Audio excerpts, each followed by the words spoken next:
Et on termine bien la semaine avec un invité qui est avec nous en studio. Il s'appelle FDVM. Salut FDVM. Salut l'équipe. Comment ça va ? Ça va super. Un peu fatigué, mais ça va. On va se réveiller, ce sera juste après. On est très content de te recevoir aujourd'hui. Tu viens nous parler de ton nouveau single, A Girl Like You. Excuse-moi pour mon accent en anglais. A Girl Like You, c'est quoi l'histoire de ce titre ? Eh ben l'histoire, tout simplement, c'est mon label qui m'a fait une petite sélection. Moi, j'ai adoré ce morceau. Ça m'a rappelé mon enfance. C'est 94. Moi, je suis né en 89. Donc, okay. Et en fait, mon papa, il écoutait ce genre de musique et je me souviens très bien de ce single. Et je me suis dit, tiens, je peux lui faire une petite surprise aussi au Fadré. Je vais tenter cool, quelque chose. Et puis en fait, ça a pris, ça a plu. Et j'en suis super content. Et il a dit quoi, le Padré ? Bah, il est content, il écoute en boucle. C'est lui qui fait les streams. C'est lui en fait. Non. Lui et plein d'autres. Nous aussi, on adore ce son ici sur Fun.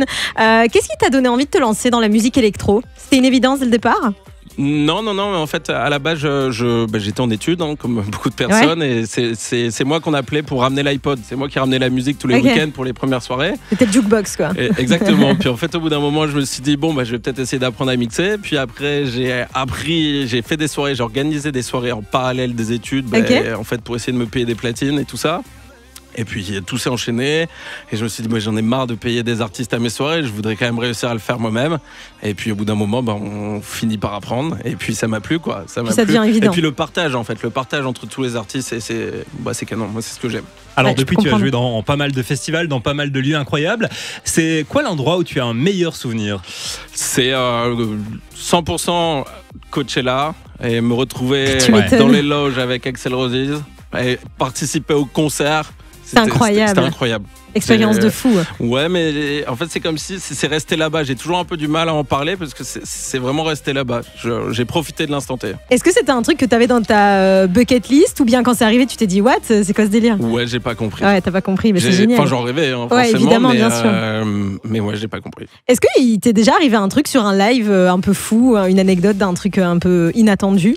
Ouais, je vais pas dire des fans, mais des gens qui sont arrivés comme ça et qui ont essayé, je sais pas, qui sont un peu comme il y a eu une espèce là, il y a eu un peu d'une agression là de Paul Kalbrenner, je sais pas si vous avez vu. Je l'ai vu, ouais. Mais moi ils sont arrivés comme ça, renverser les verres sur les platines, les trucs, et j'ai pas trop compris. Mais c'était au Pakistan en fait, j'ai une histoire particulière avec le Pakistan et je pense que ça a été, ils ont été débordés par la sécurité. Ok. Et moi j'ai remixé un morceau qui a cartonné là-bas. Bon, c'est une autre histoire, okay. Hein, ça peut durer longtemps, mais ça s'est passé là-bas, manque de sécurité, et ça arrivait, et j'ai eu peur en fait. C'est pas forcément un bon moment en fait. Ok, d'accord. On perd un peu le contrôle. Alors on efface et on recommence. Est-ce que tu as une routine créative quand tu crées un son ou pas ? Ou c'est toujours un peu à l'instinct ?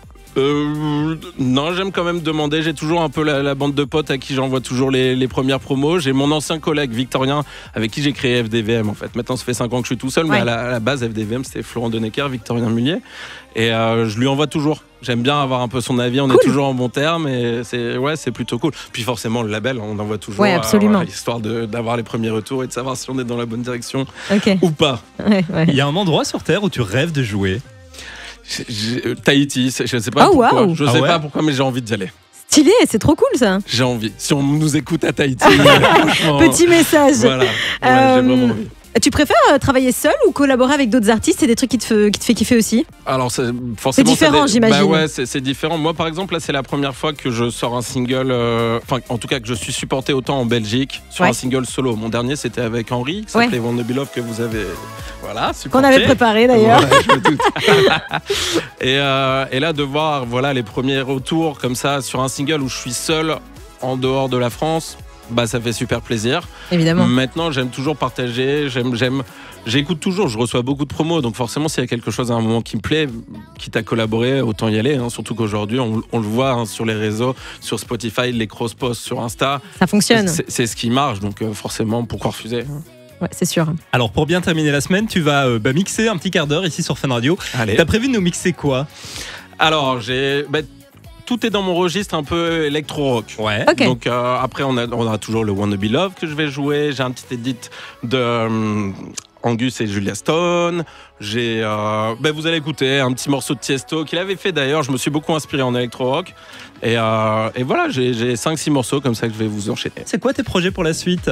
Et ben là, je travaille beaucoup déjà sur le prochain single. Il y en a plusieurs en cours, mais forcément, je vais essayer de me décider sur un. Ouais. Et je vais surtout préparer toute la saison estivale qui arrive, les festivals. Grosse saison l'été, hein. Ouais, grosse saison. Et puis je suis en train de voir. Moi, j'habite pas très loin, j'habite à Lille. Et pour la fête de la musique, je suis en train de voir si je peux pas essayer de créer mon événement, un petit truc entre copains là-bas. Trop stylé. Je joue pas très souvent à Lille.